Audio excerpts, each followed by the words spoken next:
Bonjour à tous. Une scène incroyable alimente un vif débat sur le théâtre de la crise anglophone. Des populations sommées de ne pas déménager pour se rendre à Douala afin de se mettre à l'abri des violences meurtrières. Cette décision des autorités administratives intervient après des attaques spectaculaires menées contre les principales villes anglophones. La presse raconte en début de semaine comment Bamenda a été coupé du reste du pays durant des heures. Des bus de transport interurbains ont été incendiés, des voyageurs immobilisés et traumatisés. Cette mutation dans la stratégie de guerre des groupes armés a également été observée à l'entrée de la ville de Buea, où les forces de défense et de sécurité sont venues à bout d'un groupe d'assaillants armés. Au cœur de ces tensions, des affres de cette guerre impactent sur l'économie et embarrassent l'administration territoriale, elle aussi prise dans l'étau de l'insécurité.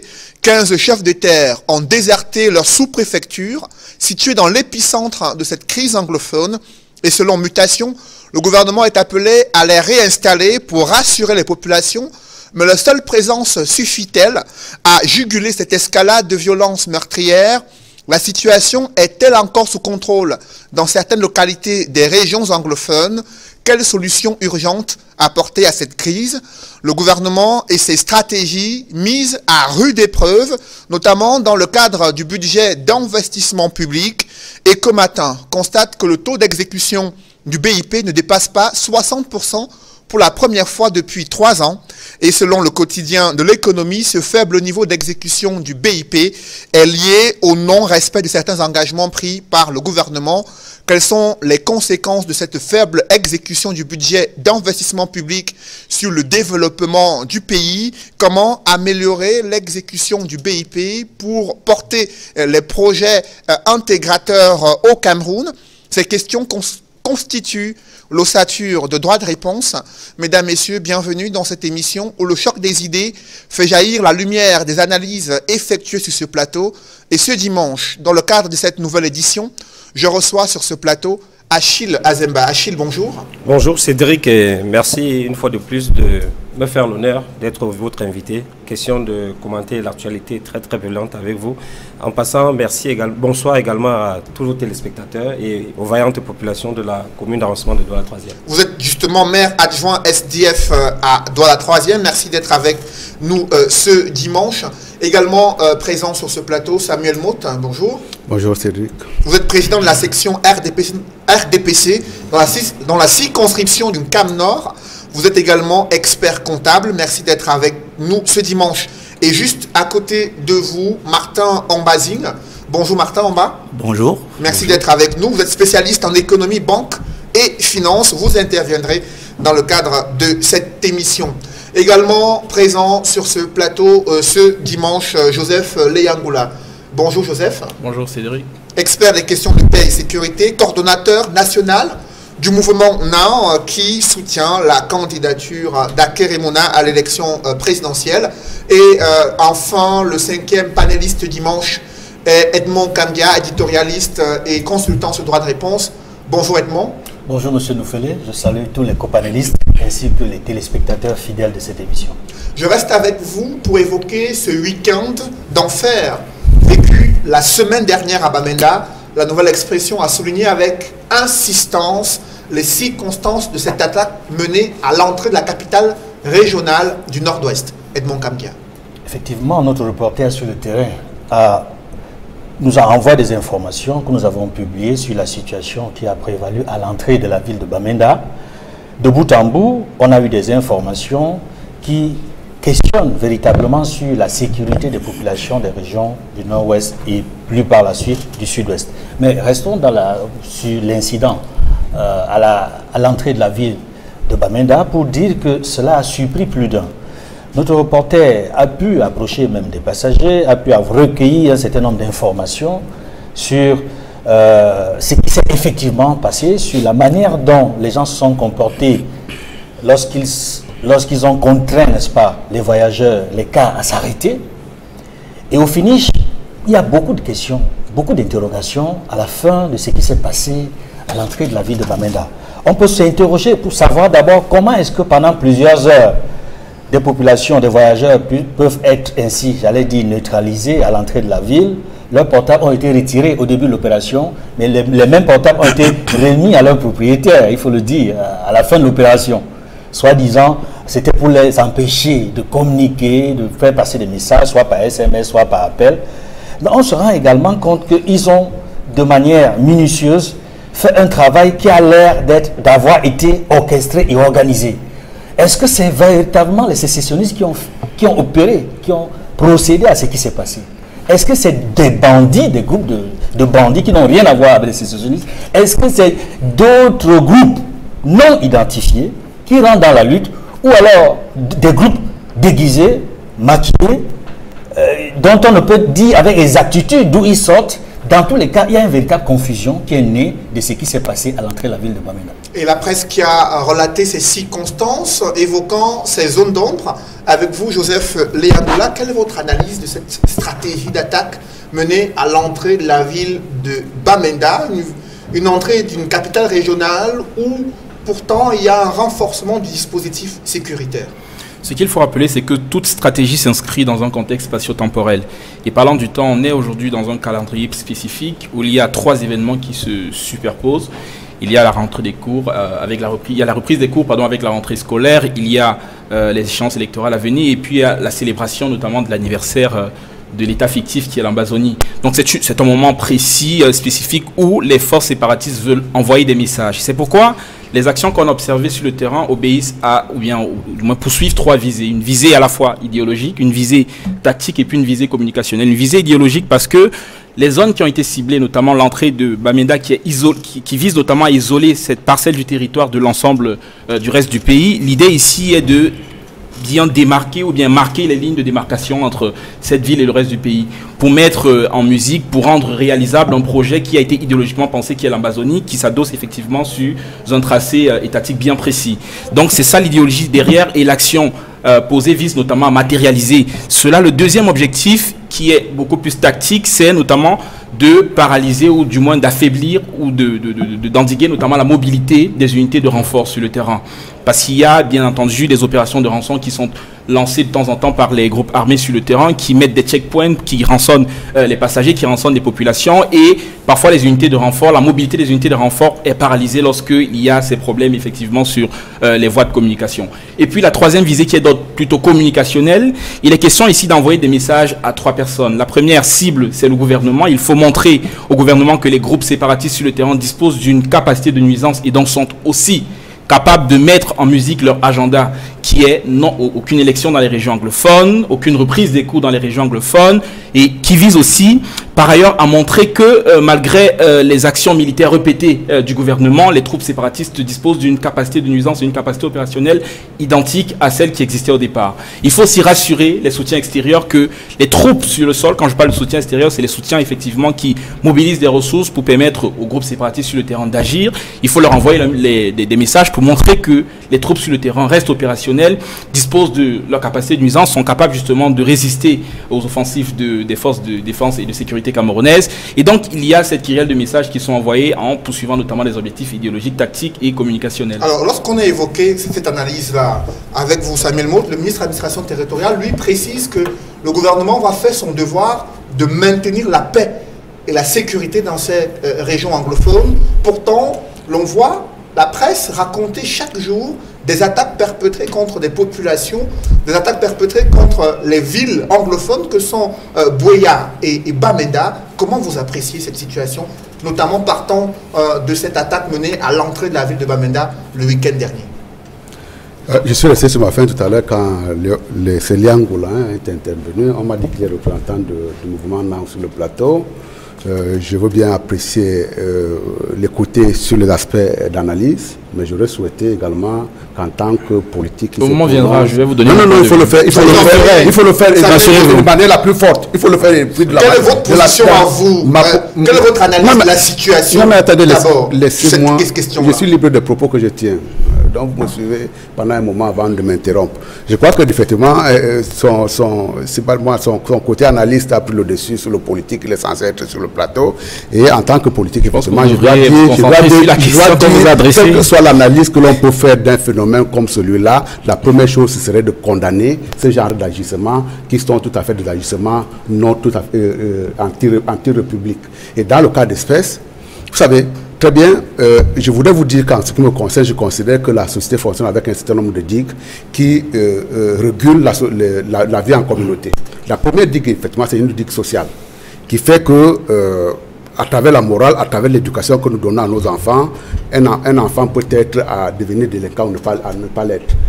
À la seconde digue que nous avons également, lorsque on est sorti du cadre social, effectivement, l'administration, à travers la justice et peut-être l'exécutif, peut également permettre à réguler la société. Dans le cas de ce qui se passe dans le phénomène anglophone, et quand j'entends notamment ces analyses, je suis partagé entre sa volonté d'encenser des mouvements comme ceux-là et de les condamner. Vous méprisez complètement. Et dans le cas d'espèce, je vous ai parlé tout à l'heure, vous me laisserez parler.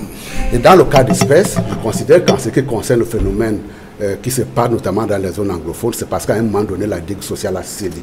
Et je partage absolument l'analyse qu'il a formulée tout à l'heure en se disant, est-ce qu'aujourd'hui, est-ce qu'on peut dire de manière irréfutable si ce sont les sécessionnistes qui sont en jeu, est-ce que ce n'est pas des groupes armés ou alors ce n'est pas des bandits qui en profitent. Des faits d'aubaine également parce qu'on a laissé cette digue sociale céder pour faire aujourd'hui que les populations puissent se retrouver en souffrance. Je suis désolé, la plupart des gens qui, apparemment, ont porté ce mouvement aujourd'hui sont, dans la plupart des cas, à regretter les actes qui ont été commis initialement. Il y a un mouvement politique qui peut naître quelque part des revendications. Nous sommes dans une république, on doit nécessairement revendiquer, on doit apporter des solutions aux revendications, mais rien ne peut autoriser dans une république que des groupes armés puissent s'armer pour pouvoir inquiéter la vie des citoyens. Dans le cas d'espèce, vous dites notamment que c'est un axe routier qui a été coupé. Vous voyez très bien que, en dépit des revendications que les gens peuvent avoir, en dépit de leur détermination à être indépendants ou à être rattachés à un État unitaire, les gens continueront à voyager.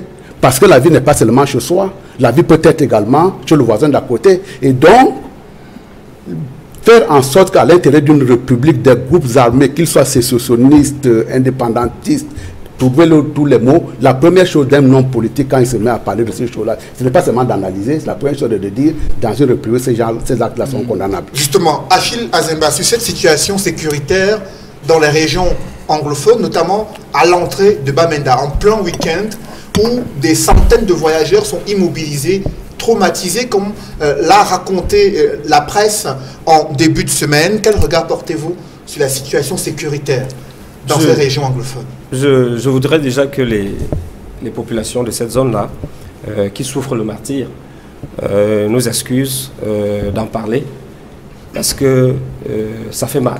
Comme tout téléspectateur qui a regardé les images, j'ai été consterné, j'ai été ébahi. Je me suis dit, pourquoi ça doit arriver dans un pays comme le nôtre, le Cameroun, qui a tout pour vivre en paix. Parce que là, nous ne sommes pas en paix. Mais ce que je voulais dire, et là, je suis ferme dessus, j'ai l'impression que ceux qui sont en charge de nous gouverner ont complètement perdu le contrôle de la situation, parce que je fais régulièrement ce tronçon de route. Et je vous assure, depuis que cette crise a commencé, pour arriver à Bamenda, entre Santa et l'entrée de la ville de Bamenda, vous avez au moins 3 contrôles mixtes, police, gendarmerie, militaire, et vous descendez du véhicule, vous marchez sur près d'1 kilomètre avant de rentrer dans votre véhicule.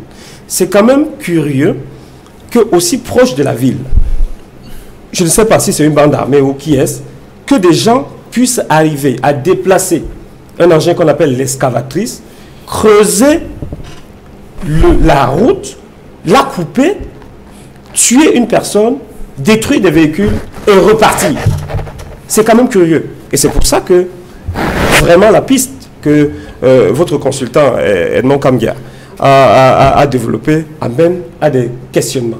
Et bien entendu, je suis encore plus ébahi parce que le ministre de l'administration territoriale, je l'ai écouté lors de la rencontre avec les gouverneurs, tenir un discours hitlérien. Je ne sais pas si c'est parti pour régler la situation. Lui qui, au départ, criait sur tous les toits qu'il n'y avait aucun problème dans cette localité.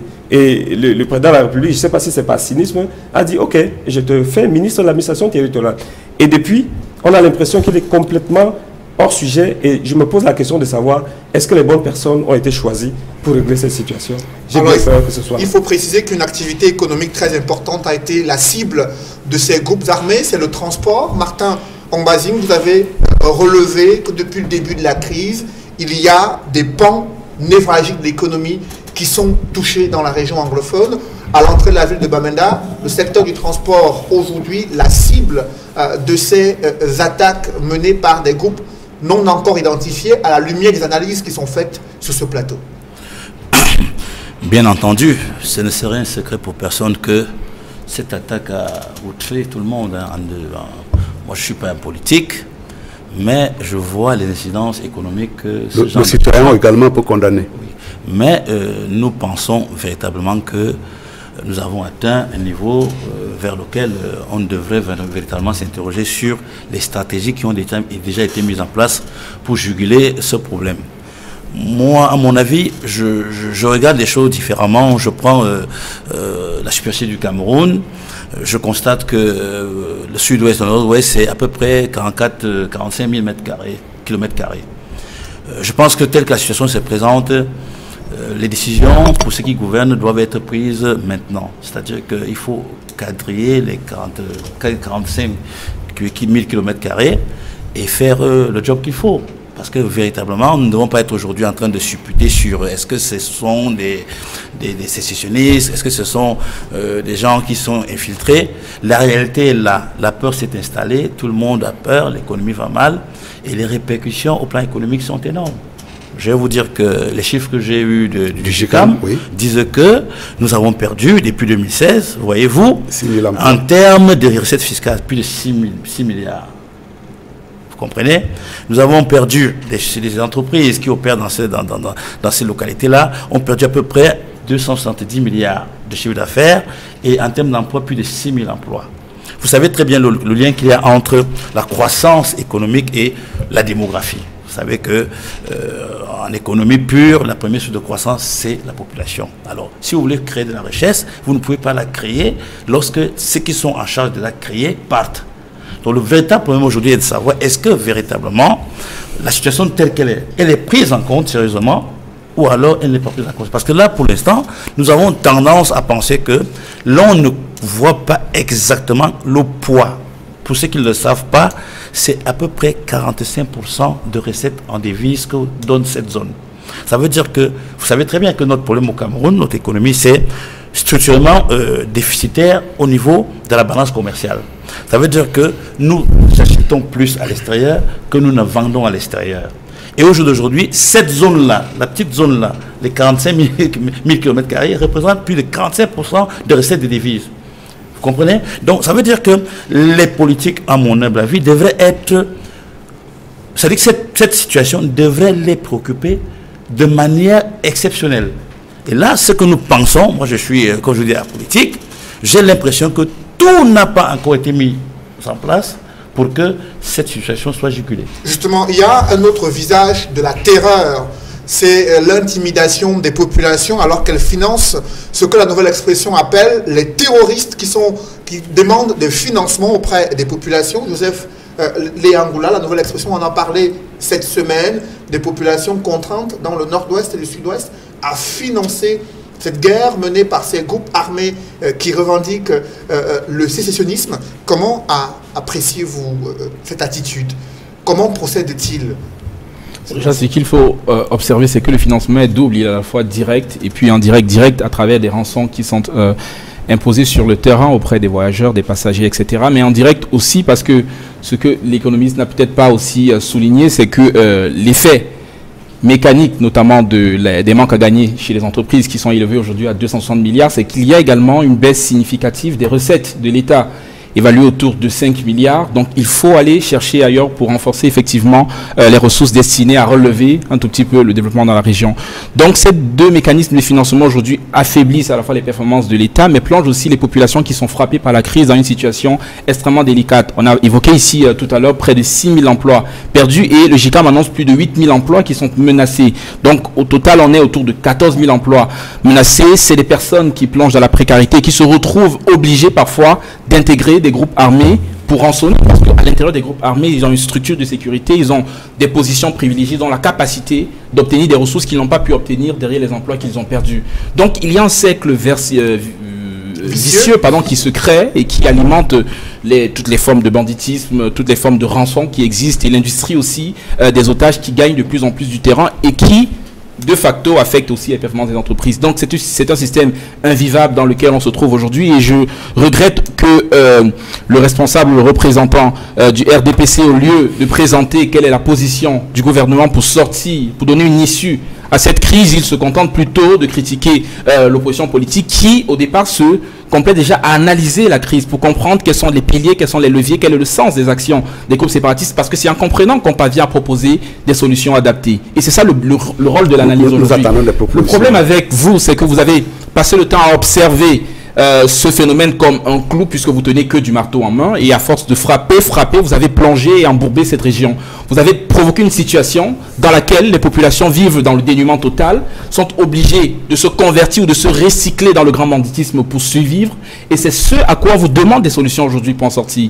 Ne vous contentez pas effectivement, ou bien ne vous plaisez pas à attaquer les Alors le ministre de l'administration territoriale, qui lors de la conférence semestrielle des gouverneurs a limité son discours sur le maintien de la paix et la sécurité, Samuel Motte, est-ce que cela suffit pour répondre à ces problèmes pluriels qui se présentent dans plusieurs secteurs d'activité et qui touchent tous les domaines en ce qui concerne les populations? Je ne suis pas, et encore, je ne suis pas sûr que le gouvernement doit être dans cette position-là des adeptes de Yaka et des Faucons. Quand il y a une crise comme celle-là, elle demande quand même effectivement qu'on se remette en cause assez souvent pour pouvoir trouver des solutions. S'il n'y avait que des Yaka et des Faucons, c'est une crise qu'on aurait résolue depuis des années. Et effectivement, très souvent quand on les entend parler au-delà de l'analyse plus ou moins pertinente qu'ils posent sur un certain nombre de phénomènes, ils disent il faut Yaka, il faut qu'on fasse cela. Dans les Yaka et les Faucons, effectivement, il faut avoir un peu de la réserve pour pouvoir savoir quelles sont les actions et comment est-ce qu'on les dose pour pouvoir obtenir des solutions. En ce qui me concerne, tout simplement, je dis tout là, on a eu ce que nous avons appelé la crise. On a pensé effectivement que c'est une crise également, que les gens pouvaient revenir à la raison. Effectivement, ça n'a pas été le cas. Mais ma théorie de la digue sociale, de la digue pyramidale également, je dois la remettre en cause. Un certain nombre d'analystes ou alors de citoyens ont pensé à un moment donné que cette crise-là, ils pouvaient l'utiliser à des fins politiques. Aujourd'hui, il n'y a plus que les fins politiques qui sont en jeu. Également, on voit très bien que les populations en souffrent. Il a été tout à fait attentionné d'entendre aujourd'hui qu'il y a 6 000 emplois, c'est le GICAM qui le dit, 269 milliards d'investissements de chiffre d'affaires perdus. Ça également, ce n'est pas uniquement une histoire de gouvernement, c'est un problème de la société tout entière. Et c'est pour cette raison qu'il ne faut pas très souvent s'amuser avec le feu. Parce qu'effectivement, ça peut commencer avec une revendication comme celle-là, que l'on peut penser à tort ou à raison comme étant légitime. Après les dérapages, on ne les contrôle plus. À la date d'aujourd'hui, est-ce que vous pouvez me dire raisonnablement que des sécessionnistes, au-delà de votre analyse, cher monsieur, les sécessionnistes, ils attaquent les gens avec les fusils de chasse? On est plus sérieux, on est plutôt là dans le registre du grand banditisme quand vous parlez d'analyse. Généralement, quand j'ai vu des mouvements sécessionnistes partout ailleurs dans le monde, c'est des gens qui sont lourdement armés. Dans le cas d'espèce, effectivement, mais on peut se poser des questions, mais l'idée même de s'interroger à l'intérieur de la République, elle est vitale également pour notre fonctionnement. Que l'on puisse dire, effectivement, il y a des checkpoints, comme il a soulevé tout à l'heure, et qu'on puisse s'interroger sur le fait qu'il y a à 5 km de là, après avoir traversé un checkpoint, on tombe sur un engin lourd qui détruit la route, sans toutefois qu'il n'y ait personne à réagir. Ça, c'est une question qui me semble légitime. Mais encore une dernière fois, ne tolérons pas un certain nombre de déviances sous prétexte qu'à travers cela, on va résoudre une équation politique. Cette équation politique-là, effectivement, peut se résoudre. Et très souvent, quand on a demandé une résolution des équations politiques, on demande aux citoyens. Et dans le cas d'espèce, effectivement, quand vous avez des mouvements qui se mettent en travers, qui restreignent les libertés individuelles des uns et des autres, on peut être politique, on peut être citoyen, à partir du moment où il y a ce genre de phénomène qui se produit dans notre société, nous devons commencer par condamner. C'est pour ça que tout à l'heure, j'ai interpellé. Justement, au-delà de la condamnation, il y a le gouverneur du Sud-Ouest qui s'est rendu dans certaines agences de voyage afin de dissuader les populations de quitter la région du Sud-Ouest, elles qui fuient ces exactions menées par ces groupes armés, elles qui sont des victimes collatérales de ces affrontements armés entre des groupes séparatistes et les forces de sécurité et de défense. Achille Azemba, comment vous appréciez ces images qui circulent depuis quelques jours, des autorités administratives qui interdisent aux populations de quitter leurs localités respectives alors qu'elles souhaitent se mettre à l'abri de ces multiples attaques dont qu'elles subissent au quotidien? Non, je vais dire là qu'on est en plein dans ce que j'ai l'habitude d'appeler les camerounaiseries. Voilà une zone en conflit. Les sous-préfets eux-mêmes sont en fuite, parce que vous avez dit tout à l'heure que le ministre de l'administration territoriale demandait aux sous-préfets de venir prendre les fonctions. Vous imaginez un sous-préfet dans un arrondissement qui a la police sous sa responsabilité, qui peut être gardé par la gendarmerie également, s'enfuit, et on demande aux populations qui, elles, ont les mains nues, n'ont rien pour se protéger, de rester. Vous voyez qu'on est pratiquement là dans ce qu'on peut appeler l'abandon des responsabilités. Et parce que les mauvaises personnes sont choisies pour résoudre ces problèmes. Les personnes qui elles-mêmes ont créé ces problèmes, c'est elles qui ont été mandatées pour aller régler ce problème. Je crois que ce n'est pas possible. Et M. Motte parlait tout à l'heure des propositions à faire. Là, il m'amène à comprendre, et il est sincère, qu'ils sont dépassés par les événements et ils ont besoin des consultants. Alors là, on peut leur donner une piste de solution. Le problème de cette zone n'est pas logé dans cette zone. Il y a un responsable qui dirige le pays, qui est le président Biya. À un moment donné, la politique qui est implémentée sur le terrain, ces populations estiment qu'elles ne trouvent pas leur compte à travers cette organisation. Et je crois que l'une des solutions, s'il veut, je peux la lui donner à un franc symbolique, c'est de demander au président de la République de prendre ses responsabilités et de dire au moins, ok, je vous ai compris, je peux me retirer pour me reposer. Peut-être, ça peut être un élément déclencheur. Peut-être. Samuel me permettez qu'elle aille jusqu'au bout de son analyse. C'est ce que j'appelle les Yaka et les Foucault, mais il a nuancé Achille Azemba d'aller jusqu'au bout. Vous nous avez dit, au lieu de critiquer, proposer des solutions. Pas avec des Yaka et des Foucault. Non, vous voulez maintenant nous imposer quelle solution on va vous proposer alors que vous êtes à court d'idées? Je dis, écoutez un seul instant. Ces populations, à un moment donné, ont le ras-le-bol de la politique qui est appliquée. Je ne vois même pas ces populations détruire un semblant de route qui n'en ont même pas. Donc si des gens viennent à couper une route qui est en train d'être construite, c'est qu'il y a un problème de fond. Et je dis, il faut partir de l'origine, de la genèse du problème. Il n'y a qu'une élite qui roulait pour elle-même, qui à un moment donné est rejetée par ces populations qui disent trop c'est trop et souhaitent une autre forme d'administration de leur territoire. Et ça, c'est leur droit le plus absolu. Maintenant, un ministre de l'administration territoriale dit, ok, il donne des instructions à ses sous-préfets, qui sont en fuite d'ailleurs. Non, ne bougez pas. Chaque citoyen a le droit de se réfugier où il peut espérer sauvegarder sa vie. Et de grâce, vous n'allez pas contrôler la vie des gens. Et surtout que les ministres sont en sécurité à Yaoundé et ils demandent aux populations qui souffrent le martyre de rester sur place et de voir si les sécessionnistes viendront les caresser dans le sens du poignet. Cédric. Je dis, nous sommes là dans un avion qui était sous pilotage automatique et qui finalement, les instruments ne fonctionnent plus et on est allé droit dans le mieux vivement que le 7 octobre, que ces populations aient le courage de voter pour qu'on envoie ce vieillard qui est fatigué à la retraite. Avant le 7 octobre, il y a quand même le problème, Samuel me permettez, à d'autres personnes réagissent sur ce plateau. Edmond Kamgia, il y a quand même un problème qui se pose concernant ces régions anglophones qui sont prises désormais dans l'étau de cette insécurité avec ces populations qui fuient les localités. On observe cela à Bamenda, Buea et d'autres villes anglophones.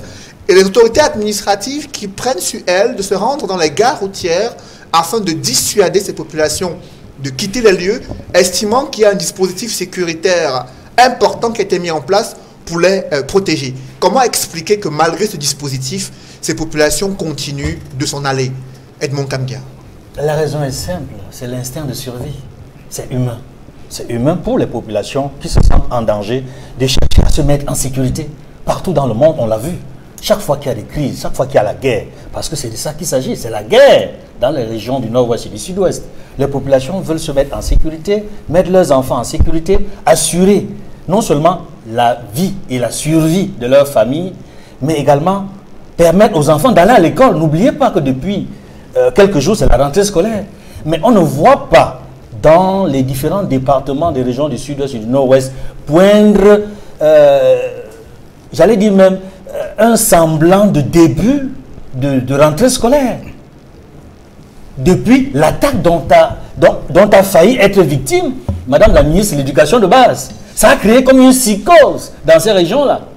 Il faut dire que le gouverneur de la région du sud-ouest, il est dans son rôle lorsqu'il veut rassurer les populations que nous allons mettre le dispositif de sécurité nécessaire pour assurer votre sécurité. Mais en même temps, il pêche, ou alors ses collaborateurs pêchent, lorsqu'ils vont jusqu'à la gare routière, empêcher les citoyens de voyager. Là, je dis, c'est une faute. Parce que le Cameroun a une constitution. Il y a la liberté d'aller et de venir, qui est basée sur la charte africaine, la déclaration des droits de l'homme et des peuples. Des droits de l'homme et des peuples. La déclaration universelle des droits de l'homme. On est libre d'aller et de venir là où on veut. Et chaque Camerounais est libre d'aller partout. Il doit se sentir partout chez lui. C'est Paul Biya qui l'a dit. Chaque Camerounais doit se sentir partout chez lui. Aucune autorité n'a le droit d'empêcher un citoyen de voyager. Non. Un citoyen libre qui n'a commis aucun acte. On n'a pas le droit d'empêcher un citoyen de voyager. Il dit ça, c'est une faute. Maintenant, je dis ce qu'il convient de faire pour les autorités du commandement, comme des autorités militaires, c'est d'assurer la sécurité, c'est de convaincre par les actes. Ce n'est pas de convaincre par la parole, c'est par les actes, ni par la répression, encore moins par l'empêchement des gens de voyager. Si les populations qui se retirent vers les régions francophones se rendent compte que la situation est rétablie, elles viendront d'elles-mêmes. Elles viendront d'elles-mêmes. Le problème ne se pose pas. Prenons l'exemple des sous-préfets. Ils sont une dizaine, une quinzaine qui ont décidé, non pas de quitter définitivement leurs fonctions, mais de se mettre pendant un moment en sécurité, le temps de s'assurer que les choses iraient un peu mieux. Mais si les autorités, au niveau de la hiérarchie à Yaoundé, se rendent compte que ces autorités ne sont plus là, c'est vrai, il faut les interpeller. Mais pour s'assurer que ces autorités rentrent sur le terrain, il faut mettre à leur disposition tout le dispositif sécuritaire nécessaire.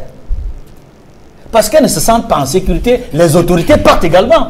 Imaginez, quand des sous-préfets ne sont plus présents sur le terrain, ce ne sont pas les populations qui vont rester. Parce que ce sont les autorités qui ont tous les moyens nécessaires, les moyens de police, de gendarmerie, de l'armée pour être protégés. Si ce sont les autorités qui quittent les premières, ce ne sont pas les populations qui vont rester. Alors justement, mutation, on parle cette semaine, 15 sous-préfets qui ont déserté leurs localités respectives dans le nord-ouest et le sud-ouest. Joseph Léangoula, ça fait quand même beaucoup. Et cela suscite chez les populations, comme l'a souligné Edmond, un sentiment d'insécurité au regard du représentant de l'État qui est lui-même absent. Que faut-il faire? Comment appréciez-vous cette absence des autorités administratives locales censées protéger les populations? Ça en fait beaucoup et c'est l'action de l'État qui est paralysée. Les services publics ne fonctionnent plus, les services sociaux de base ne sont plus délivrés. Qu'est-ce qui se passe? Il y a un processus de délégitimation progressive de l'État. L'État perd de son autorité, l'État perd de sa légitimité auprès des populations. Parce que ce qui fait la légitimité de l'État, c'est d'abord, sa capacité à protéger les populations contre une agression, qu'elle soit extérieure ou interne. Mais lorsque le sous-préfet, qui est le garant de l'ordre dans une localité, disparaît, il va de soi que les populations, eux, s'en trouvent piégés et donc esselés. Ils sont obligés effectivement de recourir vers des solutions d'adaptation telles que l'exil dans les autres régions, etc. C'est complètement pertinent ce que l'éditorialiste a dit aujourd'hui. Les populations ont le droit de se déplacer, d'aller où elles veulent. Seulement, il y a un problème avec ce gouvernement qui confond souvent la parole à l'action. Quand il y a un problème, on dit le Cameroun est indivisible, la paix est notre credo, etc. Comme s'il suffisait de le déclarer pour résoudre la situation sur le terrain. Les populations mesurent la capacité du gouvernement à agir et à les protéger par des actes concrets. Et ces actes-là, c'est non seulement la capacité déjà à protéger contre les attaques qui peuvent être menées par des groupes armés sur le terrain, mais aussi par leur capacité à créer un rapport de confiance entre l'armée et la population. Qu'est-ce qui empêche, et le candidat Kérimouna l'a toujours appelé, qu'est-ce qui empêche aujourd'hui le génie militaire, par exemple, d'œuvrer dans les villages pour reconstruire les maisons qui ont été attaquées? Ça permettra quand même à l'armée de reconstruire cette légitimité, la perdue, et qui a poussé une bonne partie des jeunes dans les bras des séparatistes. Qu'est-ce qui empêche l'État aujourd'hui d'accepter de discuter avec les personnes qui sont en tension et qui décident d'utiliser la violence pour s'exprimer? Il y a le cardinal Tomi qui a proposé une voie qui aurait permis, notamment à la communauté anglophone, d'identifier des interlocuteurs avec qui le gouvernement devait dialoguer, puisque le gouvernement a dit avec qui on va dialoguer, puisque vous préconisez le dialogue. Qu'est-ce qui n'a pas été dit sur lui? Il a été vilipendé, il a été accusé de bras séculiers des séparatistes. Donc il y a cette posture d'orgueil, cette posture de mépris vis-à-vis de ceux qui ont des solutions alternatives. Il y a cette posture également de condescendance et cette stratégie de la terre brûlée qui alimente une situation invivable sur le terrain et qui a provoqué effectivement la situation actuelle qu'on observe. Alors une attitude d'orgueil que vous venez de souligner, Samuel Motte, ça coûte beaucoup d'argent au gouvernement camerounais d'être orgueilleux face aux terroristes. Et là, c'est la caisse de l'État qui en souffre. Parce que vous-même vous accréditez. Le président de la République lui-même, il a dit en Chine que les finances publiques sont mises à mal à cause de cette lutte contre les groupes séparatistes et la lutte contre le terrorisme à l'extrême nord du pays, au regard des autres solutions qui sont proposées, notamment le dialogue et les discussions franches avec les populations. Pourquoi ces voies ne sont pas encore explorées jusqu'à ce jour? Parce que Cédric Noufélé, vous-même vous accréditez la posture d'orgueil du gouvernement. Ça me semble quand même assez insensé. Et c'est établi. Il a souligné cette posture-là.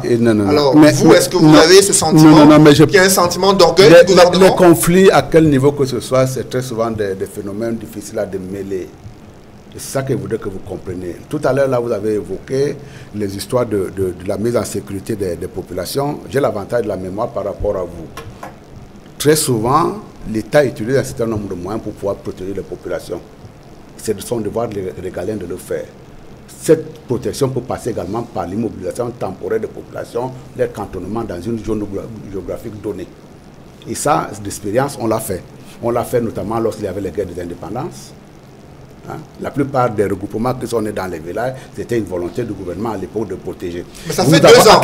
Ça fait 2 ans que ce discours qui vise à rassurer les populations, que les conditions sécuritaires sont prises, mais elles ont le sentiment que ça se dégrade au fil des jours. On a connu également un phénomène plus proche de nous qui était celui de coupeurs de route, notamment dans l'extrême nord. Vous savez très bien que ce problème-là a également été géré, soit en faisant des convois qui étaient contrôlés pour pouvoir mettre en sécurité les gens qui se déplaçaient. Là également, dont les solutions sont à l'étude. Mais vous voyez très bien que lorsqu'ils déplorent aujourd'hui le fait que 2 ans durant, on a empêché aux enfants d'aller à l'école, quand il parle de condamnation, il me semble quand même que quel que soit le niveau de conflit que nous pouvons avoir à l'intérieur de la nation, l'école de la République ne peut pas être prise en otage. Et dans le cas, c'est un geste tout à fait désespéré aujourd'hui qui consiste à dire je vais quitter ma ville de Bamenda ou de Ndop pour pouvoir aller chercher là où m'éduquer. On peut être en contestation, on laisse les gens vaquer à leurs occupations, notamment dans ce cadre-là. Après, maintenant, on peut trouver des solutions. Maintenant, quand vous parlez de négociation, je vous mets au défi. Vous négociez premièrement avec qui? Il y a des intermédiaires, mais très souvent, à partir du moment où vous avez commencé votre action en prenant position pour tel ou tel phénomène, vous-même vous êtes discrédité. Je n'ai pas besoin d'entrer dans la situation des gens qui se sont essayés dans le domaine en question, dans le domaine, mais effectivement, des cas sont légion. Quand vous dites nous cherchons des solutions, effectivement, laissez le gouvernement le temps d'essayer de chercher des solutions. Les solutions, on va les trouver. Mais en même temps, je dis tout simplement, en ce qui concerne le phénomène que nous vivons, il faut considérer que c'est la République dans son entièreté qui est attaquée. Et généralement, quand la République est attaquée, que ce soit elle est attaquée de l'intérieur ou de l'extérieur, nous devons faire front commun. Et dans ce cas de ce front commun-là, je crois qu'on doit taire nos divisions, parce que dans les propos que nous tenons les uns les autres, nous avons tendance à dire, oui, soit que je suis pour le gouvernement, à ce moment-là, il faut aller mater la rébellion, ou alors que la rébellion a tout en fait son droit de citer dans une république comme la nôtre. Dans le cas d'espèce, nous devons faire en sorte que nous devons ramener la paix dans l'ensemble du territoire camerounais et après maintenant les différents politiques. Justement. Trouver alors, face à cette attitude du gouvernement Martin Omba, il y a la question de la pression démographique exercée sur les autres villes, notamment les régions de l'Ouest, les régions du littoral et celles du centre, Bafoussam, Tchan, Douala, Yaoundé, qui reçoivent de plus en plus ces populations venant du nord-ouest et du sud-ouest. Quel impact cela peut avoir dans les tout prochains mois si la situation de cette crise anglophone continue de s'aggraver? Je pense qu'irréfutablement, ça aura une incidence conséquente sur la croissance. Hein. C'est-à-dire qu'au jour d'aujourd'hui, vous savez qu'au Cameroun, nous avons établi nos prévisions à hauteur de 6% de croissance hein, pour atteindre le point d'achèvement. Et on s'est rendu compte depuis pratiquement 6 à 7 ans, voire même 10, qu'on n'atteindra jamais 6%. Donc vous êtes d'accord avec moi que compte tenu de ce que je vous ai dit. Par ailleurs, nous avons un taux de démographie qui va dans les 2,7 par an. Pour que nous ayons une incidence au niveau de la croissance, il faut qu'on fasse 3 fois, donc pratiquement entre 8 et 9 de taux de croissance. Tout ça pour vous dire quoi? Pour vous dire qu'on ne peut pas faire de l'économie sans les hommes. Et à chaque fois que les hommes ont été malmenés, ou le facteur homme a été malmené, on ne peut s'attendre qu'à des résultats négatifs. Donc, d'où pour moi, je crois qu'il est très important. Vous savez que sur cette histoire de ces deux régions, à travers notre proximité, sa proximité avec le Nigeria, vous savez les conséquences que cela porte aujourd'hui? Parce que vous parlez des gens qui partent d'un point à un autre dans leur propre pays. Pour moi, ce n'est pas un problème. Le problème qui se pose aujourd'hui, c'est que c'est les implications, les dégâts collatéraux que cela occasionne. Vous savez très bien que le Nigeria est notre premier partenaire économique. Vous le savez.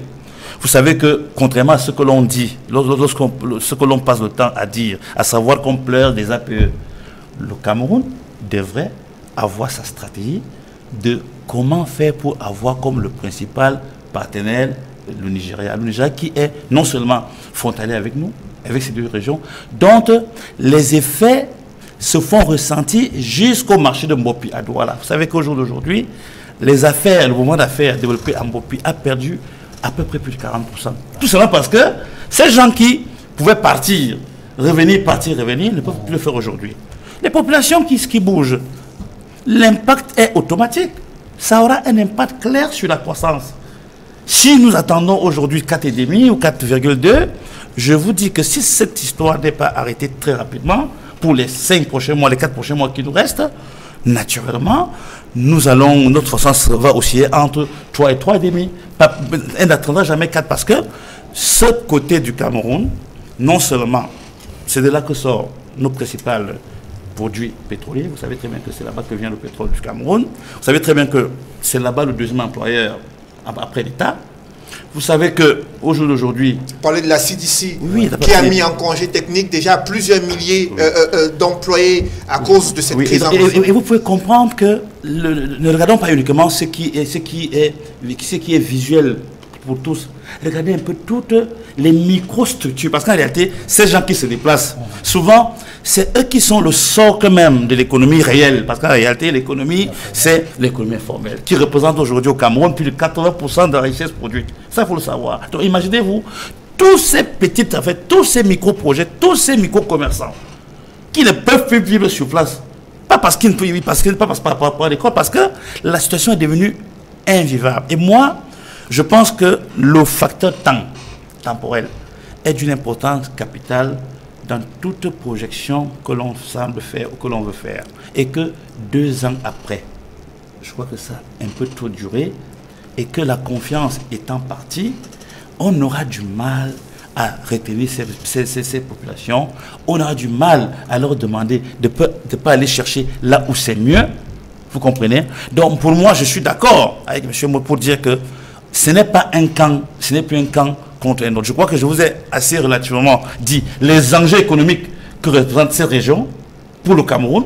Et cela doit permettre aux politiques de comprendre, je dis que ce n'est plus un jeu. Justement, chacun doit prendre ses responsabilités et puis mettre sa part de contribution sérieuse pour que l'on sorte de là. Parce qu'en réalité, nous ne devons pas, c'est pas parce qu'il y aura l'élection, même après l'élection, je pense que si ce n'est pas réglé, si les gens ne peuvent pas vivre, aller et venir comme ils veulent, le problème ne sera pas résolu. Alors que le gouverneur du Sud-Ouest souhaite empêcher l'exode massif des populations, son collègue du Nord-Ouest appelle les assaillants à déposer les armes dans les chefferies, les municipalités et les sous-préfectures, et ils vont bénéficier, dit-il dans un communiqué, d'une prise en charge psychologique et d'un soutien matériel. Alors, Achille Azemba, sur cette proposition, il y a quand même un changement de ton de la part du gouvernement.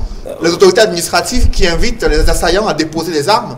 Comment appréciez-vous cette proposition faite, cet appel lancé par le gouverneur du Nord-Ouest? Je ne sais pas si on est en pleine incantation. Le gouverneur du Nord-Ouest est dans son rôle. Monsieur Maud. En pleine incantation. Je vous en prie, permettez qu'il aille jusqu'au bout. Ce n'est pas une solution de demander de déposer les armes. Permettez-le d'aller jusqu'au bout de sa pensée. Vous ne m'avez même pas encore écouté. Et Autant pour moi. Je vois que la gestion du Cameroun vous dépasse. Nous voulons vous aider et vous ne permettez même pas. Achille Azemba, vous pouvez vous exprimer. Allez-y. Je dis, monsieur le gouverneur est dans son rôle de demander que l'on dépose les armes. Parce que personne ne souhaite que les armes circulent. Ça n'aide personne. Vraiment, monsieur l'expert financier disait tout à l'heure que ce n'est pas un jeu, ça concerne tout le monde. Nous avons été les premiers à crier. Parce que régulièrement, nous tenons nos réunions là-bas. C'est impossible même maintenant au SDF de tenir ces réunions là-bas. Parce que la situation, elle est catastrophique. Vous êtes à Bamenda, vous avez l'impression qu'on est dans une ville fantôme.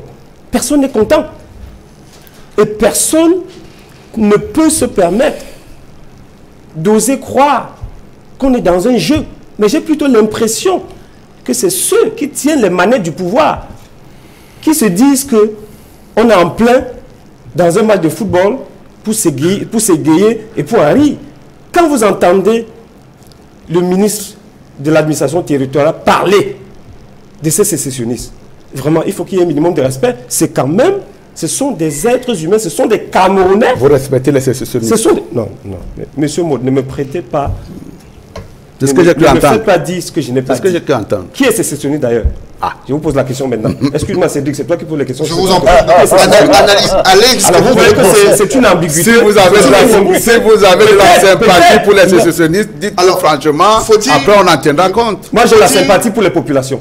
Ok, très bien. Voilà. Et si pour vous, les populations sont les sécessionnistes, je suis garant de cela. Quand le gouverneur du Nord-Ouest s'exprime sur ce souci d'appeler au désarmement de ces groupes dans sa région et de leur proposer un soutien matériel, un accompagnement psychologique et une réinsertion dans la société, est-ce que c'est une initiative du gouvernement qui vise justement à calmer les tensions? Non, c'est une initiative louable. Mais le cher gouverneur ne peut que le dire. La solution est ailleurs. Par exemple, on est quand même dans une république qui est gouvernée par un président de la République qui peut se déplacer et aller sur le théâtre des opérations, parler avec ces populations. Ce sera déjà un début. J'entends dire à haute et intelligible voix, on va discuter avec qui? Mais attends, c'est suffisamment grave. Le président de la République peut prendre sur lui de descendre dans cette région du pays et tenir des réunions. Je pense que le simple fait qu'on dise à quelqu'un que le président de la République est là et qu'il voudrait discuter avec lui peut être un début de solution. Mais depuis 2 ans, on est là, on tourne en rond et puis on dit on va discuter avec qui? Mais on ne va pas me dire que dans cette zone, il n'y a plus personne. De grâce. Edmond Kambia, sur les initiatives prises par le gouverneur du Nord-Ouest, il a annoncé le renforcement des contrôles mixtes pour la circulation des biens et des personnes. Il appelle la diaspora anglophone à arrêter d'instrumentaliser les populations et de financer plutôt le développement du Cameroun. Et il a insisté sur ces assaillants qui doivent déposer des armes et en échange, ils vont bénéficier d'une prise en charge psychologique et d'un soutien matériel. Comment appréciez-vous ces initiatives et ces mesures annoncées par le gouverneur du Nord-Ouest? Monsieur l'Afrique, le gouverneur du Nord-Ouest a des intentions louables, ça il faut le dire. Sauf que toutes ces bonnes intentions devraient pouvoir être concrétisées au terme d'un processus politique qui doivent s'achever par ce qu'on appelle le DDR, le processus de démobilisation, désarmement, réinsertion. On ne peut pas, il est difficilement concevable dans une situation comme celle-ci de guerre que des personnes qui affrontent les soldats viennent comme des bons enfants, comme des enfants de cœur, déposer leurs armes et être pris en charge. Non, écoutez, c'est très beau. Ça ressemble au cinéma, mais ça ne peut pas se faire. Ce qu'il faut faire, par contre, c'est qu'il y ait véritablement un processus politique à travers un dialogue politique inclusif, au terme desquels toutes les parties prenantes invitées ont pu convenir de la nécessité de déposer les armes. Dans le processus DDR dont j'en parlais tantôt, c'est seulement à partir de ce moment-là que les armes peuvent être déposées. Par contre, il est dans son rôle, monsieur le gouverneur de la région du Nord-Ouest, lorsqu'il interpelle la diaspora par rapport au développement, lorsqu'il interpelle les populations à vaquer normalement à leurs occupations, lorsqu'il l'invite tout le monde à veiller à ce qu'il y ait la sécurité pour qu'il y ait le développement de la région du Nord-Ouest. Sauf qu'aujourd'hui, ça il faut le dire, au-delà de tout ce que l'on pourra supputer, la nécessité d'un dialogue politique urge.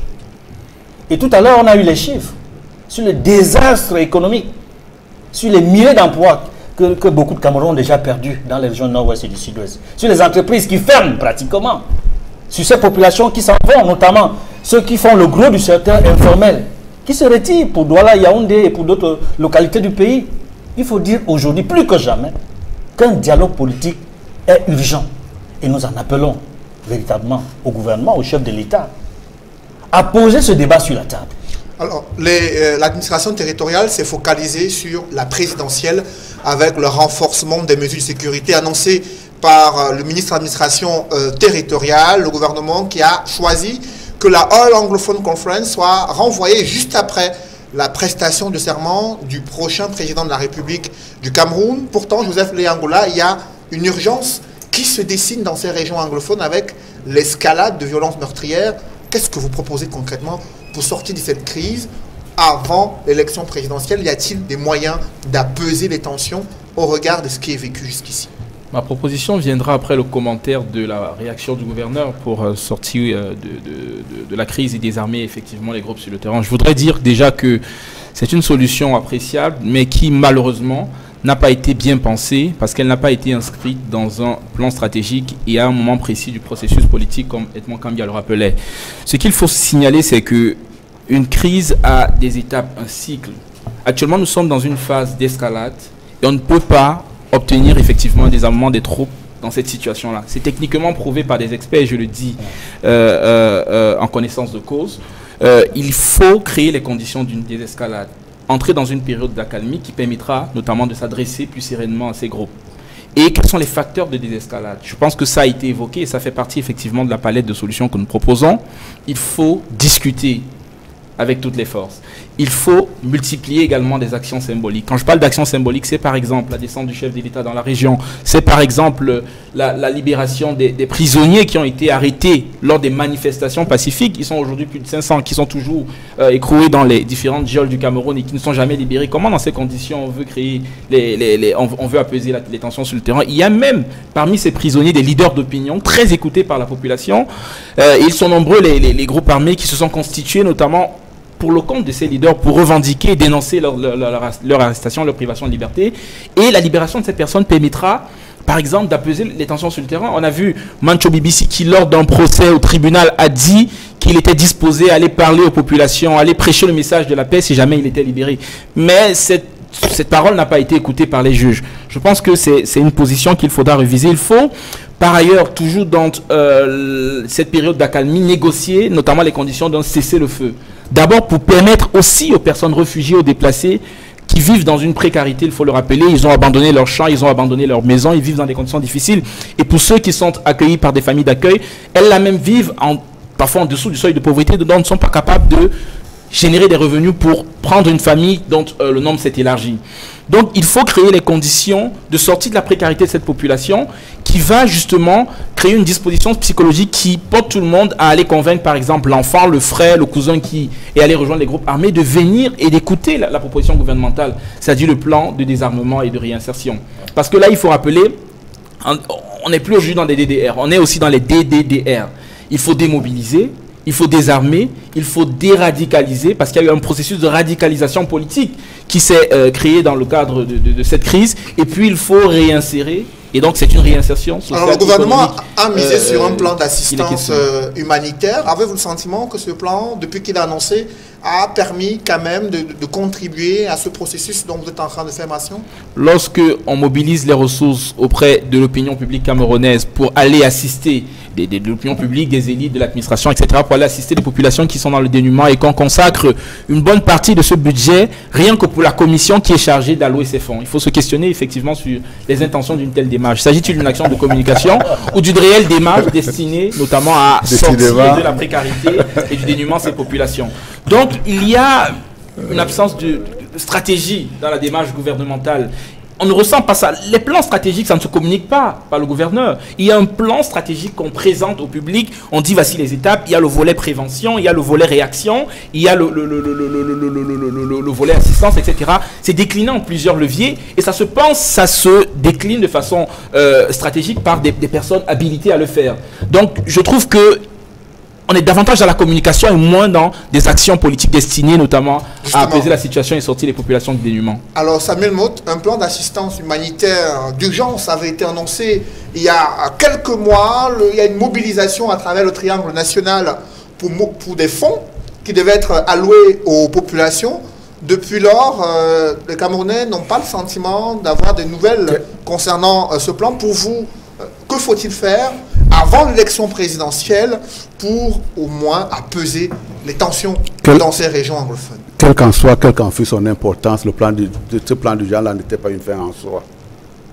La fin, pour nous et pour tout le monde, aussi longtemps qu'on se considère comme étant humaniste républicain, c'est qu'il y ait un cessez-le-feu général et que les populations puissent... Est-ce que c'est possible avant l'élection présidentielle? C'est la préoccupation majeure. Non, mais c'est pas... Du gouvernement, actuellement. C'est vous qui posez cette échéance-là à court terme. Cette échéance à court terme n'est pas la nôtre, elle n'est pas partagée. Et bien évidemment, si on peut avoir une bonne surprise, effectivement, on la prendrait pour nous. Mais ce n'était pas quand on faisait ce plan d'urgence humanitaire, ce n'était pas pour dire qu'il faut absolument sauver l'élection présidentielle, comme si, après l'élection présidentielle, la vie du Cameroun s'arrêtait. Mais ce que je voulais dire également par rapport à ce qu'il a dit tout à l'heure, mais ça je le partage également, nous sommes dans une phase d'escalade. Et qu'il faut amorcer la d'escalade. Mais sauf que pour amorcer l'autre phase, un conflit se fait toujours sur la base des renoncements, des principes de base, des concessions que chacune des parties fait autour de la table pour qu'on puisse arriver à une solution de compromis. Je suis désolé, depuis 2 ans, l'État a fait beaucoup de concessions. Quelles concessions, par exemple? Attendez, sur le plan de l'organisation judiciaire au Cameroun, je crois qu'on a fait des concessions de taille. Vous ne pouvez pas le nier. Sur le plan également de la compétence, de la distribution, de faire de rabattre les cartes, quant à savoir si on responsabilise qui, le gouvernement fait des efforts. Sauf que tout le temps, donnez-moi un seul pan de concessions que les prétendus concessionnistes ont dû faire. Mais là, tout à l'heure, vous avez également souligné un phénomène assez grave, l'orgueil de l'État. Si nous perdons dans une république le respect des institutions, notre vie elle-même est en danger. Donc ce n'est pas un problème d'orgueil. L'État, effectivement, doit être droit dans ses bottes pour qu'il puisse être respecté. Mais nous ne sommes pas dans ce cadre-là. Vous voyez très bien que le gouvernement fait des efforts. Mais vous avez en face de vous des gens qui vous disent, si vous ne faites pas ça, nous allons continuer les hostilités. Là, il vient de soulever un problème. Les Manchou BBC n'ont pas été arrêtés en début de conflit pendant qu'on négociait. C'est parce qu'effectivement, à partir du moment où on commence à vous faire des concessions et vous continuez à tirer sur la corde, à un moment donné, l'État peut se trouver en droit et en mesure de réagir, de telle manière à prendre un certain nombre de dispositions pour qu'au moins la culture puisse régner. Mais en ce qui concerne, je considère tout simplement qu'à la date d'aujourd'hui, ces gens-là, ils vous disent, nos frères, qui sont dans l'égarement, vous disent, si vous ne nous concédez pas ça, déjà même en tant que citoyen, c'est dire que nous faisons, si je suis en contentieux avec vous, je n'ai pas le droit de vous menacer. En vous disant, si vous ne me cédez pas ça, vous êtes un homme mort. Et dans le cas d'espèce, ce soit la sécession ou rien du tout.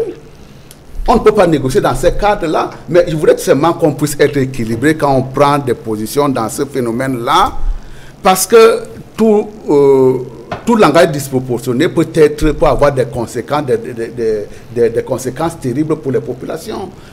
les gens ont le droit dans une république de ne pas être d'accord avec ce qui est fait. Les gens ont le droit de revendiquer à condition qu'ils respectent les règles républicaines. Mais il y a une ligne rouge qu'il ne faut pas traverser. Et encore, parlant de cette ligne rouge-là, vous voyez très bien que là également, contrairement à ce que vous dites, je ne trouve pas que l'État soit extrême dans ses positions. On n'est pas... Aujourd'hui, quand le gouverneur dit effectivement de poser les armes, effectivement, peut-être l'application peut être difficile, mais qu'est-ce que le gouverneur peut bien faire? C'est de dire tout simplement, l'État ne peut pas renoncer à défendre l'intégrité territoriale. Alors, vous estimez... Par contre, on peut comprendre effectivement qu'à un moment donné, après une phase d'égarement, que des fils de ce pays puissent se ressaisir pour pouvoir dire nous revenons à de meilleurs sentiments. À ce moment-là, on vous offre. On n'a pas besoin forcément de passer par une mission particulière. Alors, Samuel, vous dites que le gouvernement a fait des compromis dans le cadre de cette crise. Vous estimez que le gouvernement en a fait assez jusqu'à aujourd'hui. Alors, Achille, à Zemba, sur cette question, pour sortir de la crise anglophone avant l'élection présidentielle, puisque c'est le point focal de tous les Camerounais depuis quelques jours.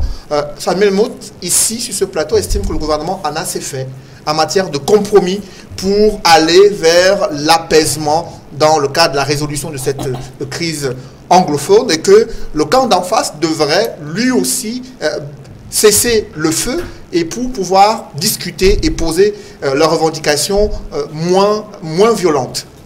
Bon, quand M. Samuel Mout dit que le gouvernement a assez fait, vous et moi constatons l'escalade et on ne voit pas de résultats positifs. Parce que pendant que nous discutions, les Camerounais meurent. Et c'est ça qui devrait être notre préoccupation parce qu'une vie qui est perdue, on ne peut pas la rattraper.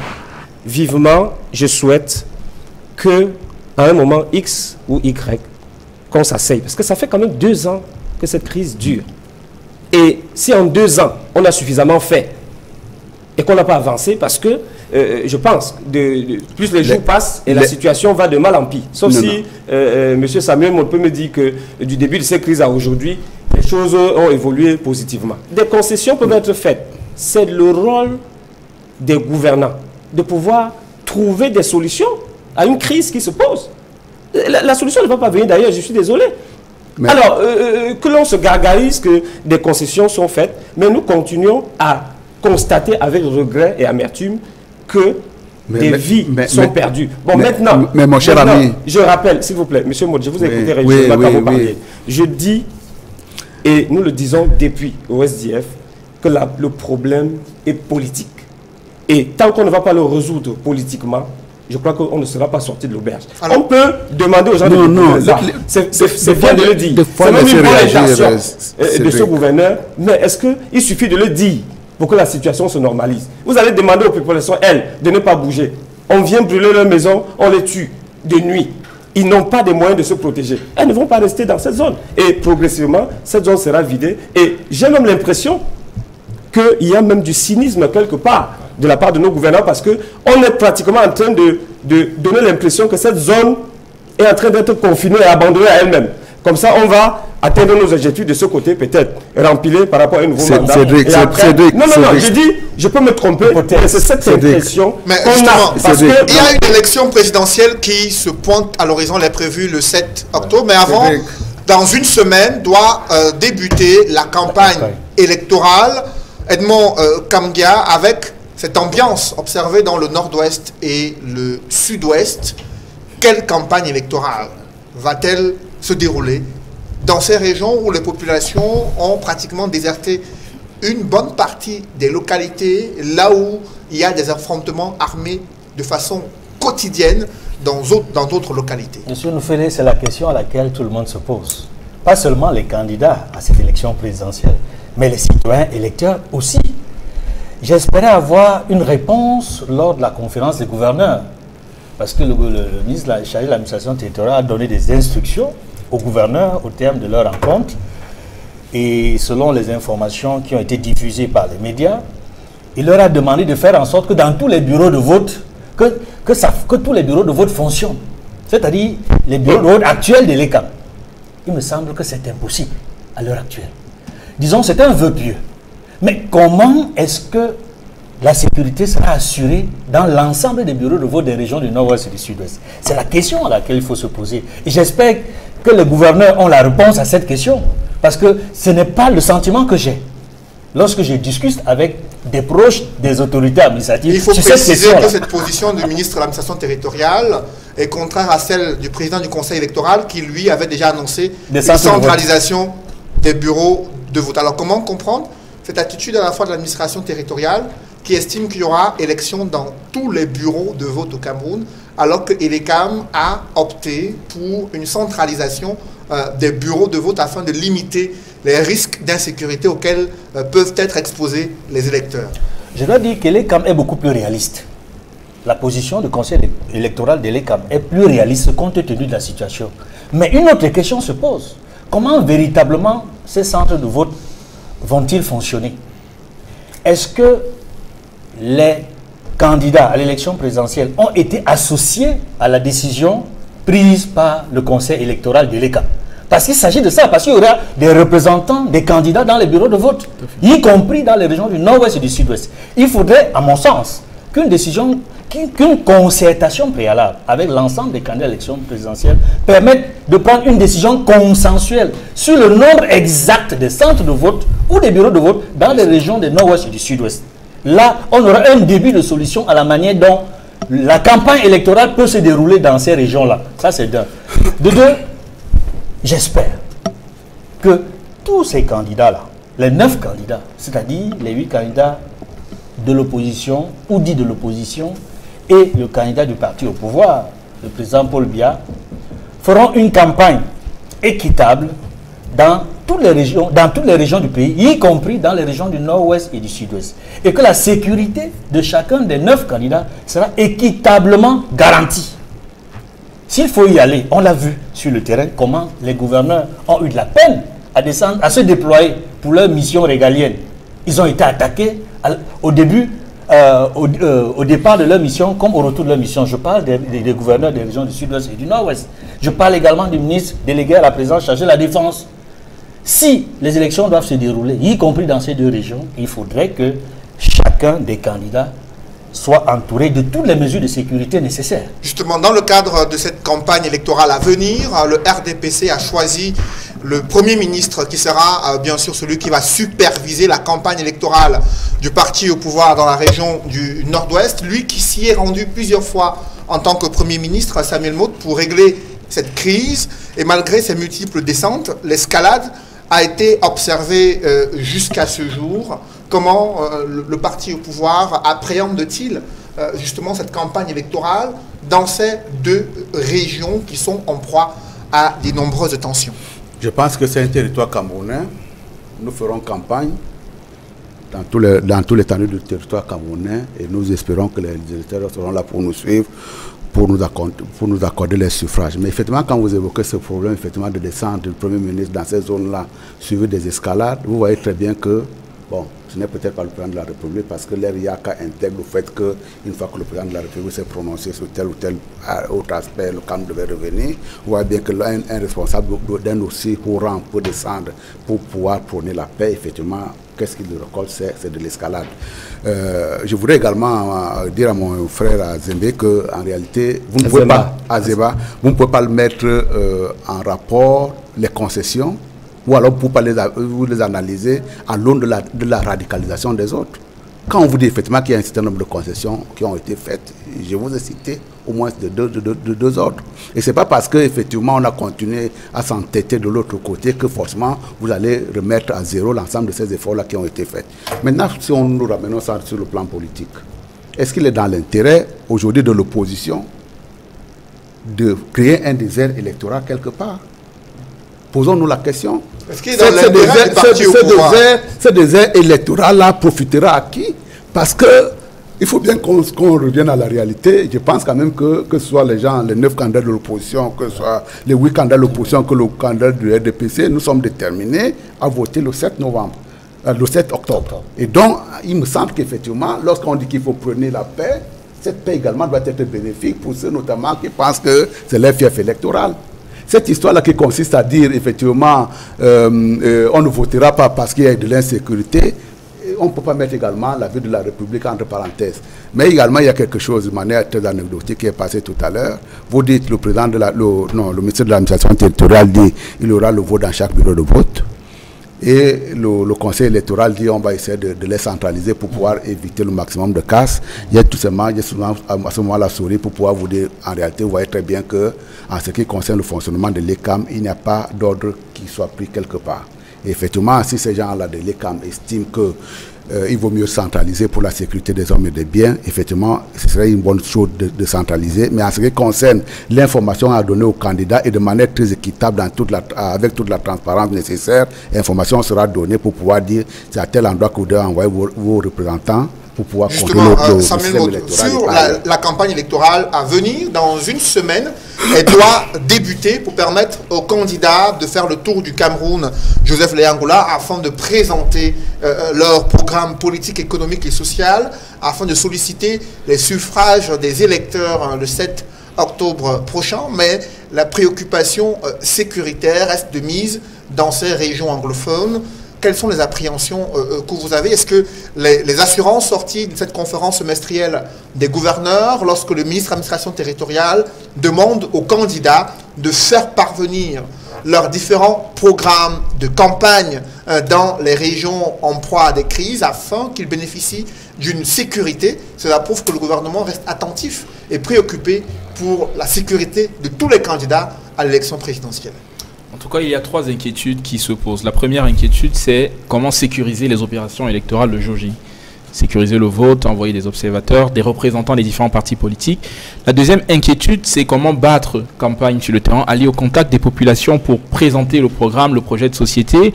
Et puis, l'autre inquiétude, c'est comment organiser une élection inclusive à laquelle participe tout le monde. À la fois les personnes qui vivent dans ces régions, mais aussi les personnes qui se sont déplacées dans les autres départements. C'est ces inquiétudes-là qui ont été au cœur de la réflexion du mouvement NAO et du candidat Kerimuna. La proposition faite par Elecam au sujet notamment de la décentralisation des bureaux de vote. Déplacement, il disait déplacement, décentralisation des bureaux de vote, visait et résultait en fait d'une discussion que nous avions eu. Il y a eu des cadres de concertation mis en place par la société civile, par exemple le Monde Avenir qui a rassemblé les acteurs des LECAM, les acteurs de la société civile, les partis politiques, au cours de laquelle le mouvement NAO a proposé cette solution-là pour prendre en compte effectivement les personnes déplacées. Maintenant, elle est intéressante et on espère que le gouvernement sera à l'écoute de cette solution qui va permettre aux populations déplacées de participer à ce processus électoral. Seulement, il faudrait qu'elle se fasse de façon concertée, comme Edmond Kang l'a rappelé tout à l'heure, avec les autres partis politiques, qu'ils soient informés sur les dispositions spéciales prises en faveur des personnes déplacées, qu'ils soient informés également sur les localisations de ces bureaux de vote déplacés, enfin d'y être présents, d'accompagner les électeurs, d'accompagner également les représentants dans ces bureaux de vote. Maintenant, pour sécuriser les opérations électorales, on a eu le sentiment, et c'est pourquoi mon confrère tout à l'heure a évoqué une sorte de cynisme auquel pourrait se livrer le gouvernement, c'est que on a l'impression que la situation d'insécurité généralisée est délibérément entretenue dans cette région pour paralyser le processus électoral, pour empêcher que les électeurs dont on connaît que la majorité ne voteront pas en faveur du régime se rendent effectivement aux urnes, mais aussi pour empêcher que les partis politiques n'envoient leurs représentants. Nous sommes extrêmement inquiets et c'est pourquoi on a salué toutes les propositions bien avant cette élection qui visaient notamment à créer les conditions de la calmie sur le terrain. Parce que ces populations qui se trouvent aujourd'hui à Bamenda, à Boya, à Kumba, elles ont besoin du changement. C'est la radicalité dans les actions qui ont été entreprises qui ont poussé certains à exprimer ce besoin de changement à travers la violence. Elles veulent participer au processus électoral. Pourtant, il faudrait que le gouvernement crée les conditions pour qu'elles y participent. Et nous appelons le gouvernement à multiplier les gestes d'apaisement, à cesser notamment l'escalade verbale et à cesser effectivement la rhétorique militariste qui, aujourd'hui, est susceptible de perturber, d'hypothéquer notamment le déroulement normal des élections dans la région. Parlons d'autres stratégies du gouvernement qui sont mises à rude épreuve dans le cadre du budget d'investissement public. On l'a souligné en ouverture de l'émission, le BIP, dont le taux d'exécution n'a pas dépassé 60% pour la première fois depuis 3 ans. Avec vous, Martin Ombazing, ce budget d'investissement public qui pose problème chaque année au Cameroun, on est en deçà de 60%. Pourtant, on a dépassé le premier semestre de l'année 2018. Qu'est-ce qui fait problème avec l'exécution du budget d'investissement public au Cameroun? De façon générale, ce problème devient structurel. C'est ce que vous êtes en train de dire. Soit c'est que les budgets qui sont faits ne sont pas des budgets réalistes, soit c'est que nous avons des problèmes dans l'articulation des mécanismes de passation des marchés. Vous êtes assez optimiste puisque moi, les chiffres que j'ai me disent qu'au cours des 6 premiers mois de 2018, le taux d'exécution a été de 38%, moins de 40%. Il y a même des zones comme dans le sud, où il n'atteint pas les 10%. Quand on dit budget, investissement public, ça veut tout dire. Ça résume tout ce que l'État du Cameroun pense de son avenir. Vous savez, des revenus, soit on consomme, soit on épargne, soit on investit. Investir, c'est préparer l'avenir. Si à chaque fois qu'on vote un budget d'investissement, on n'arrive pas à l'exécuter, c'est un problème pour l'avenir des populations, des peuples. Vous savez très bien que tous ces investissements sont là pour améliorer les conditions de vie des concitoyens et des citoyens. À chaque fois qu'il y a un manquement dans l'exécution de ces budgets, c'est le développement du pays et des populations qui s'ensuit. Aujourd'hui au Cameroun, personne ne comprend, je dis bien personne ne comprend, pourquoi ce taux ne fait que régresser alors qu'il devait plutôt augmenter. Vous savez très bien que nous décrions tous les jours ici, tous les jours, nous décrions, nous qui essayons de comprendre comment ce budget est façonné, pour qu'on tende un peu vers l'équilibre entre le budget de fonctionnement et le budget d'investissement. Vous savez que nous pleurons tous les jours en disant que même si ce n'est pas de 40, de 50, que ça tende vers 40 et que ces 40-là soient exécutés. Si maintenant nous avons de la peine à exécuter 40% au terme des 6 premiers mois de cet exercice, c'est que toutes les prévisions, toutes les analyses, toutes les attentes que nous avons formulées pour cette année et pour les années à venir sont compromises. Quelles sont les causes de ce faible niveau d'exécution du BIP, selon vous? Il y a d'abord la situation économique conjoncturelle, qui est relative à des problèmes de trésorerie que connaît l'État. Vous savez très bien que l'État du Cameroun a été confronté, nous en venons. Tout cela coûte cher. Je n'ai pas parlé tout à l'heure en vous demandant comment est-ce que vous avez financé ces campagnes où les 9 candidats devront être protégés. Vous savez combien ça va coûter? Soit c'est qu'on va délaisser certains et d'autres vont partir. Vous savez très bien que tout cela a un coût qui a pompé de façon permanente les caisses de l'État. Vous comprenez? Donc actuellement, aujourd'hui, compte tenu de la rareté de l'argent, pour parler simple, l'État du Cameroun est obligé donc de repenser d'autres stratégies de manière à ce qu'elle puisse puiser de l'argent pour pouvoir investir. Vous savez, la situation n'est pas du tout gaie. Ça, il faut le dire, économiquement parlant, politiquement, elle n'est pas du tout gaie. Donc, pour investir, il faut avoir des moyens. Et les moyens qui ont été prévus ont été orientés vers la sécurité. Ça, il faut le dire, parce qu'en réalité, lorsque l'on parle que de la politique, il faut savoir les implications économiques et financières que cela comporte. Et il me semble qu'aujourd'hui, le Cameroun souffre depuis plus de 2 ans de ces orientations qui ont été faites pour la sécurité. Qui lui ont été imposées. Voilà. Bon, moi, je ne suis pas politique. Je dis vous êtes un citoyen et vous êtes le public. Oui. Donc, en réalité, imposé, je ne sais pas. Imposé, oui. Je ne dirais pas ça parce que je ne sais pas. Ah, bah. Mais ce que je sais, c'est que le Cameroun a consacré une grosse partie de ses ressources financières pour la sécurité. Ce qui n'était pas le cas lorsque l'on faisait le document pour la stratégie de la croissance et l'emploi. Donc au jour d'aujourd'hui, la non-exécution de ces BIB aura inévitablement des répercussions sur notre croissance. Et au jour d'aujourd'hui, pourquoi les populations ne se sentiront plus ou pas concernées par tout ce qui se passe? Parce que dans le quotidien de tous les jours, vous n'avez qu'à voir. On a l'impression que c'est devenu de la magie.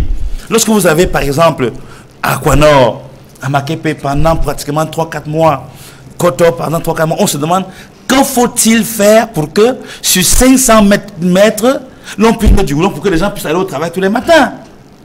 Vous comprenez? Donc au jour d'aujourd'hui, il faudrait que l'on sache que à chaque fois qu'un budget d'investissement public n'est pas exécuté, c'est la part belle aux souffrances sur les populations. Et les populations, justement, dans l'arrondissement de Douala 3e, en connaissent quelque chose concernant ce budget d'investissement public. Achille Azemba, vous êtes adjoint au maire dans dans cette circonscription, qui est l'une des plus importantes de la ville de Douala, et qui est confrontée à ce problème d'exécution du budget d'investissement public. Comment vous vivez cette situation?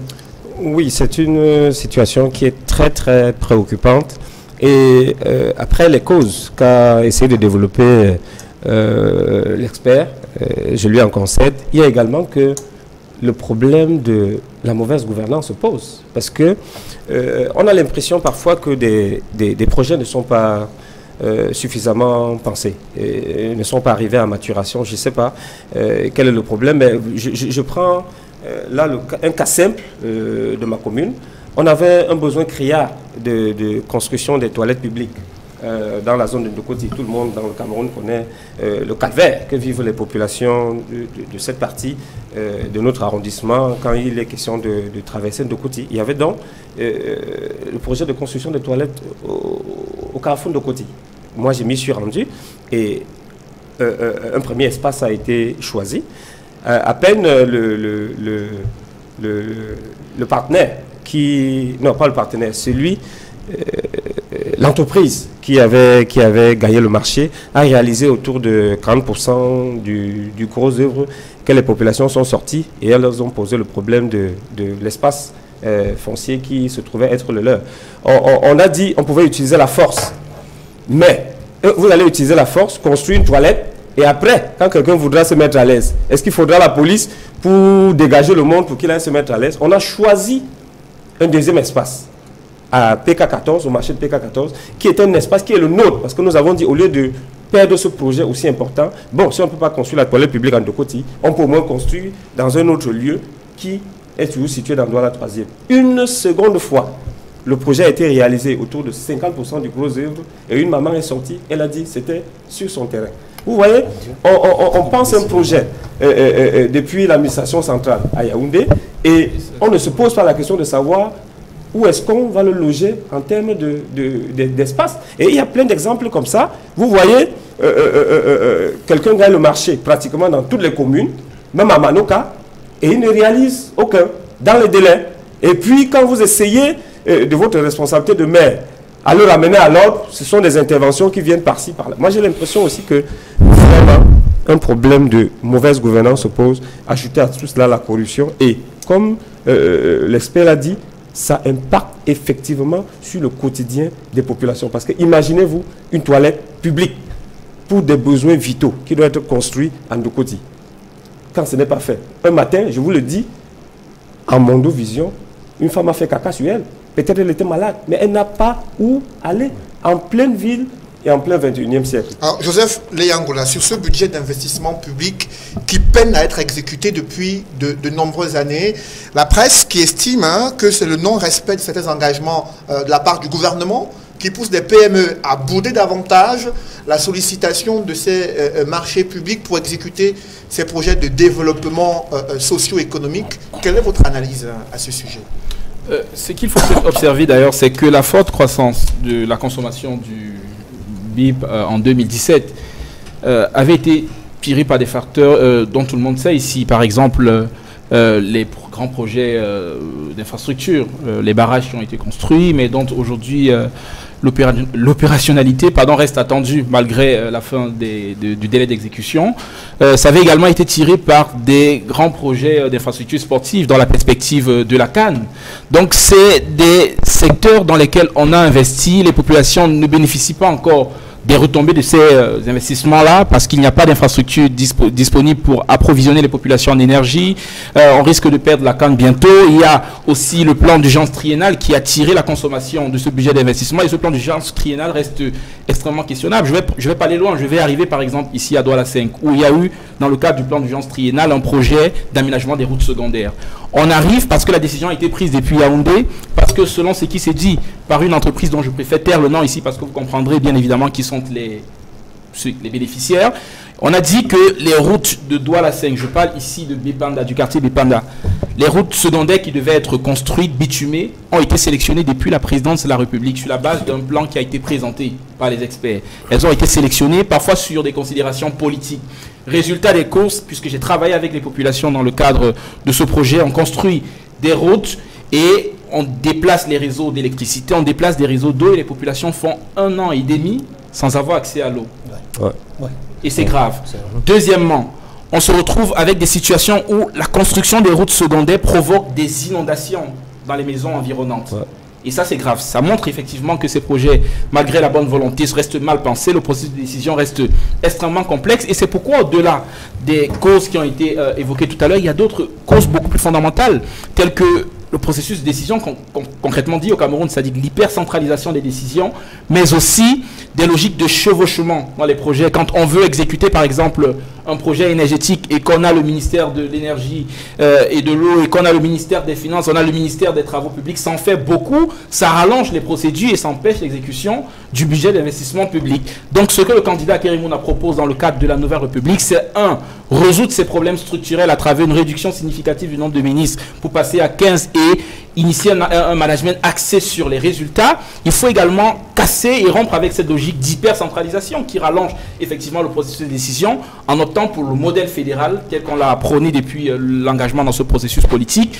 Et c'est ce modèle fédéral qui permettra aux acteurs locaux d'agir plus efficacement parce qu'il faut le rappeler, c'est les acteurs locaux, c'est les maires, c'est les conseillers municipaux, c'est les conseillers régionaux qui ont une meilleure maîtrise de la réalité au niveau local. Justement, et qui sont capables d'agir avec célérité et efficacité. Et ce sont ces maires qui se plaignent au quotidien de ce budget d'investissement public dont l'exécution ne bénéficie pas toujours aux populations.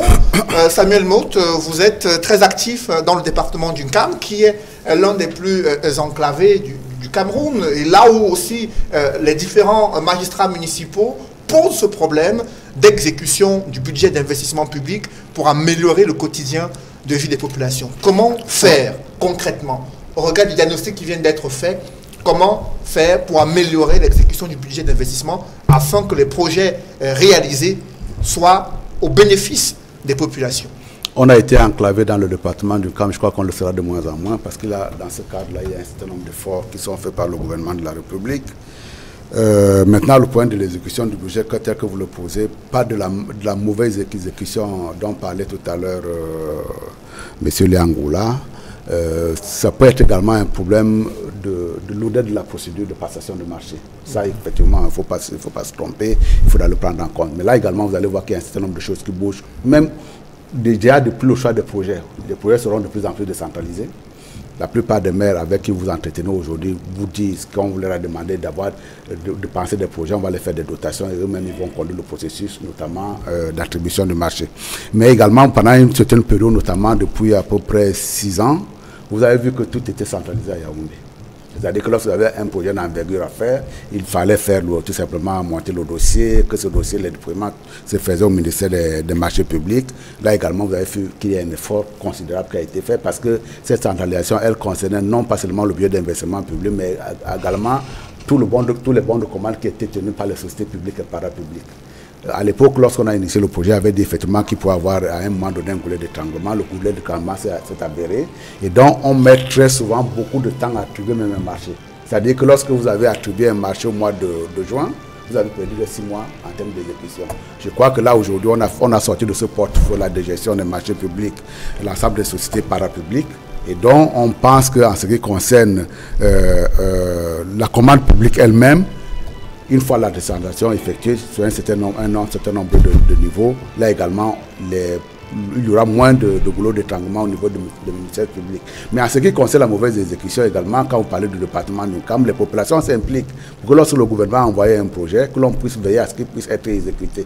Maintenant, les problèmes d'études d'impact dont il parle, impact environnemental, ça s'inscrit dans la conduite de tous les projets que l'on réalise dans tous les États du monde aujourd'hui. C'est-à-dire que lorsque par Indi, le terrain a été choisi 2 fois, là également, ça veut dire que les gens qui étaient en mesure de conduire cette étude d'impact-là n'ont pas fait leur travail. Parce que c'est quand même désagréable d'expliquer que vous n'avez pas... C'est pas parce qu'il y a des toilettes publiques à faire, parce que ces toilettes sont vitales, que vous allez prendre le terrain de quelqu'un.